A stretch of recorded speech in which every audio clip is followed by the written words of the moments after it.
Islamic Revolutionary Guards Corps commander Major General Hossein Salami has vowed retaliation against Israel following a June 3rd airstrike that killed IRGC Quds force General Saeid Abyar in Aleppo, Syria. Salami emphasized Iran's new equation, threatening direct Iranian attacks on Israel if Iran or its proxies are targeted. The June 3rd airstrike is significant as it marked the first instance of Iran acting on this threat.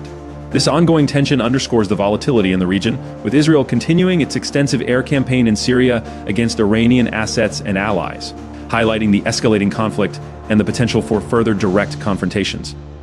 Hezbollah has significantly increased its rocket attacks on northern Israel, with a notable spike between April and May 2024. These attacks have challenged Israeli air defenses, prompting Israeli leaders, including Prime Minister Benjamin Netanyahu, to threaten a range of retaliatory measures. Israel's Defense Minister Yoav Gallant reiterated that Israel would seek to push Hezbollah north of the Litani River, in accordance with UN Security Council Resolution 1701. The continued barrage poses a strategic threat to Israel, intensifying discussions around a potential Israeli offensive into Lebanon and reflecting the heightened military readiness on both sides. A Syrian Arab Army-affiliated source revealed on June 4th that the Syrian Defense Laboratories Corporation has been manufacturing rockets for Hezbollah. This revelation is significant as it indicates the ongoing collaboration between Syrian and Hezbollah forces against Israel. Israeli airstrikes have repeatedly targeted these facilities, aiming to disrupt the supply of Syrian-manufactured rockets to Hezbollah. This development highlights the broader regional dynamics where Syrian support for Hezbollah continues to be a focal point in the Israeli-Syrian conflict, underscoring the complexities of the regional power play and the persistent threats Israel faces from its neighbors. Former IRGC commander Mohsen Rezai is working to build a consensus among hardliners ahead of the June 28th Iranian presidential election. Rezai's meetings with influential political and military figures underscore efforts to consolidate hardline support, particularly among revolutionary forces. His actions highlight the internal political dynamics in Iran, where the outcome of the presidential election could significantly influence Iran's future regional policies and strategies. This maneuvering comes amid increasing tensions and geopolitical challenges facing Iran, with the potential to shift the country's stance on various critical issues. Hamas has embraced guerrilla-style tactics in the Gaza Strip, according to an IDF officer. These tactics include the use of dense urban areas, tunnels, and improvised explosive devices, making it challenging for Israeli forces to engage effectively.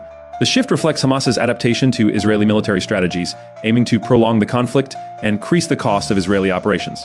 This development indicates a potential protracted conflict in the Gaza Strip, with significant implications for both Israeli and Palestinian civilian populations, and showcases the evolving nature of the conflict and the resilience of militant strategies.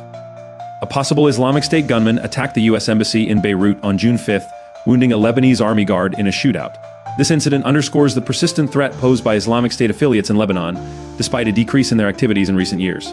The attacker, identified as a Syrian national, had ties to the Sunni-majority town of Majd al-Anjar in Lebanon. The Lebanese army is investigating potential links to the Islamic State, highlighting ongoing security challenges in the region. No Americans were killed or injured in the attack, which raises concerns about the stability and safety of diplomatic missions in volatile areas. The IDF continued operations in the Gaza Strip, focusing on the Netzarim corridor on June 5th.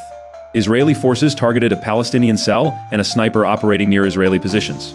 7 Palestinian militias launched rocket and mortar attacks, underscoring the ongoing militant activity in the region. The IDF also located and destroyed a 2-kilometer-long tunnel along the Philadelphia corridor, which was used for smuggling weapons and fighters. These operations aim to disrupt militant activities and reduce the threat posed to Israeli forces and civilians, illustrating the ongoing efforts to maintain security and stability in the area.